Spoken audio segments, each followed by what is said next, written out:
Hi everyone, it's Sherry here, and I thought we'd just go over some of the garden and the changes that I've noticed this season and what I've liked and what I haven't liked.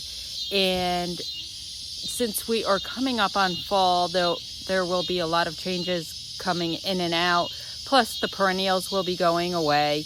And you'll notice that some of the flowers just aren't looking so great right now.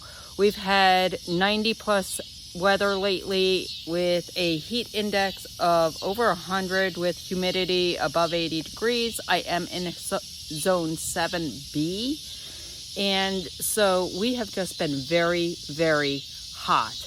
But let's take a look around and see what we've got going on. So you'll notice that some things are looking good, but these coneflowers really needed to be deadheaded, and it looks like the lantana are just starting to take off, even though we are getting close to end of the season. Now the tree, and I call this my hosta tree because there are about 50 different hostas in there just growing together with the lamb's ear, and that is looking good. But honestly, when it comes to next summer, I'm not so sure that I want to do the white again. When you come over here, and I've got the pinks and the reds, and these are begonias, but I really like the look of this a little bit more, where it has a little bit more color and you can see it more at a distance. The petunia really stayed up and came back. That did try dying a few times, and then I got the watering system right, and it is on an automatic waterer.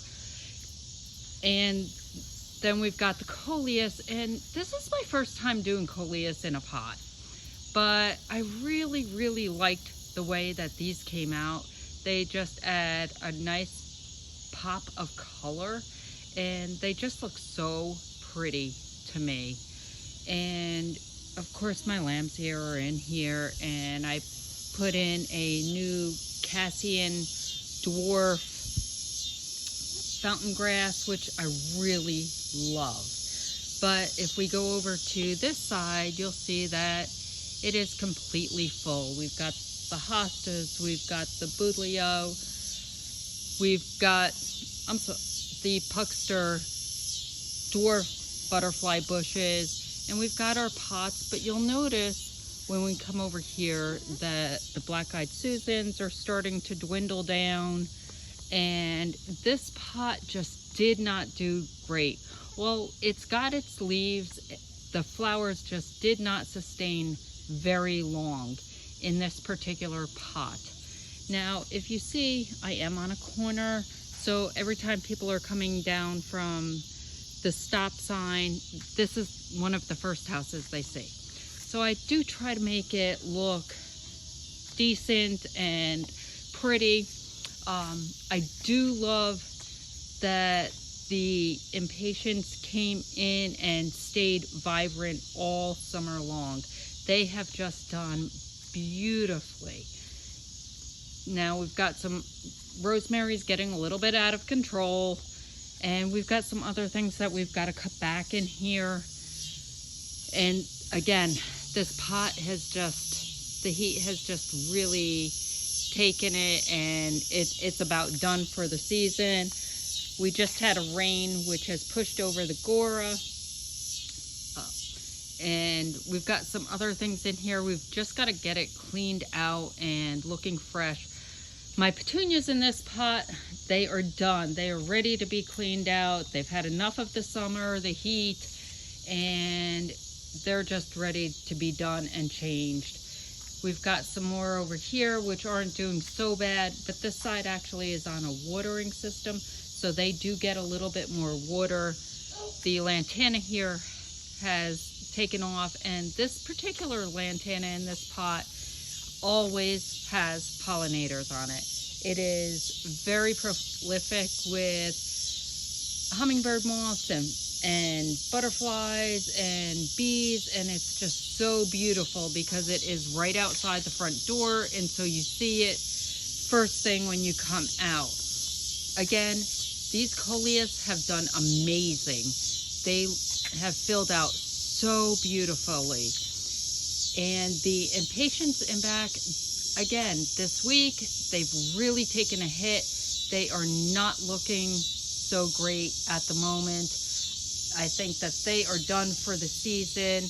They were nice and full like this pot, and you know, it's just the heat really has done a number this week. So we're looking at, it's almost time to start clearing out. It's not really time to start planting for fall yet. We're still a little too hot, so I'm gonna hold off on that, but it will be time to start taking some stuff out.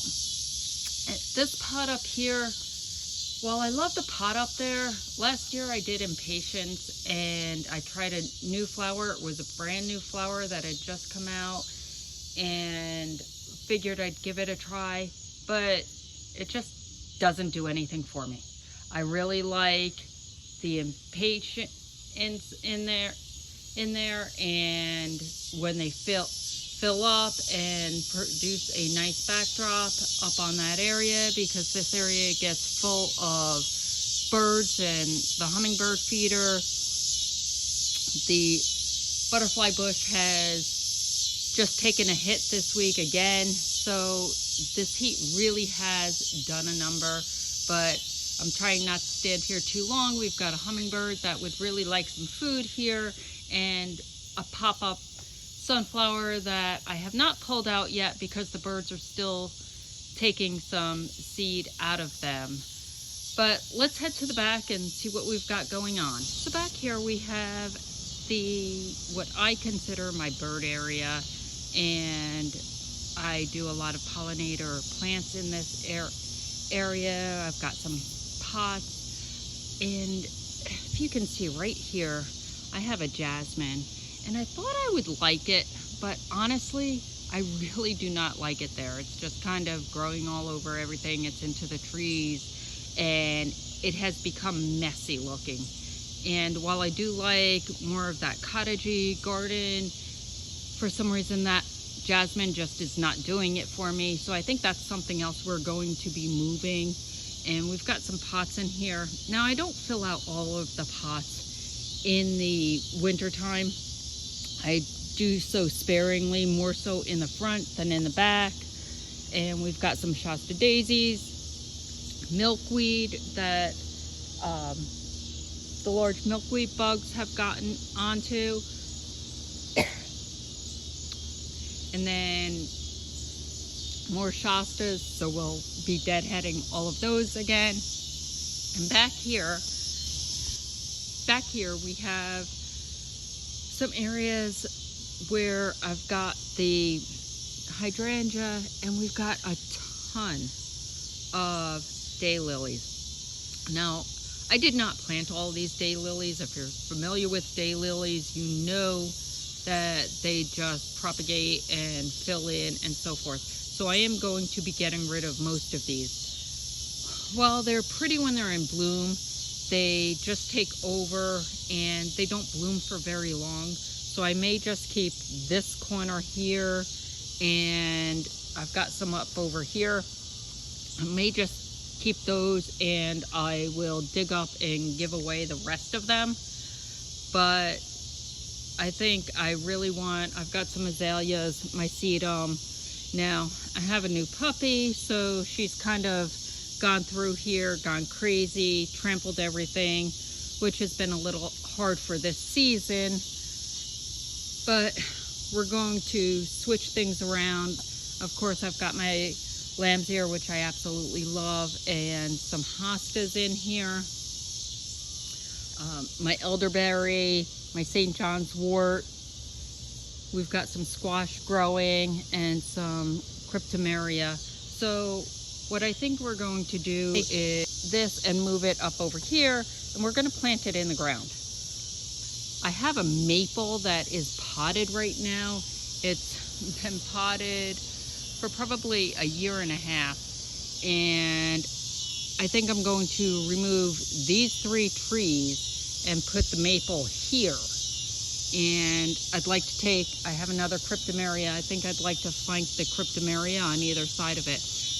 Now, I had waited to do anything major back here because from my neighbor's yard, all the water runs down and it follows. So I was waiting to see the natural path that it takes so that I can take that and dig it out and make it so that it is a natural path and I don't have to worry about it drowning my plants. But that's kind of what we've got going on right now, and this has got to be one of my favorite spots because I watch out here and watch all the birds and the squirrels, and of course, you know, this is also where my dogs are during the day. So when they're out here playing or if I'm out here working, they're out here with me. So we do a lot of stuff back here.